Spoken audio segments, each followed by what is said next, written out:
SIR ঘোষণা হওয়ার পর থেকে একের পর এক দুর্ভাগ্যজনক ঘটনা জনসমক্ষে আসতে আমরা সকলে দেখেছি। আমরা যেটা প্রথম দিন থেকে বলেছিলাম যে একজন যোগ্য ভোটারের নামও যদি ভোটার তালিকা থেকে বাদ যায়, তৃণমূল কংগ্রেস এই আন্দোলন দিল্লির বুকে নিয়ে যাবে। কিন্তু যেভাবে বাংলার মানুষকে মৃত্যু মুখে ঠেলে দেওয়া হচ্ছে, এই কারণেই আমরা এদেরকে বাংলা বিরোধী বলি, এই কারণেই আমরা এদেরকে জমিদার বলি।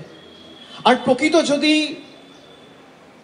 আপনাদের অনুপ্রবেশকারী শনাক্তকরণ করে বাইরে পাঠাতে হতো, ডিপোর্ট করাই উদ্দেশ্য থাকতো, তাহলে যে একটা রাজ্য মায়ানমার এবং বাংলাদেশের সাথে বর্ডার শেয়ার করে সেখানে এসআইআর হচ্ছে না কেন? এর প্রশ্ন তো ইলেকশন কমিশনও দিতে পারেনি, বিজেপিও দিতে পারেনি। কুলপির ক্ষেত্রে 2002-এর ভোটার লিস্ট নেই, আপলোড যেটা করা হয়েছে সেটা 2003-এর রোল।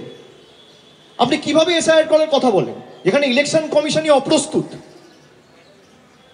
যেখানে আপনি প্রস্তুত নয়? আপনি কত বিধানসভায় 2002-এর ড্রাফট এবং ডিজিটাইজড একটাও ইলেকটরাল রোল পাবলিশ করতে পারেননি।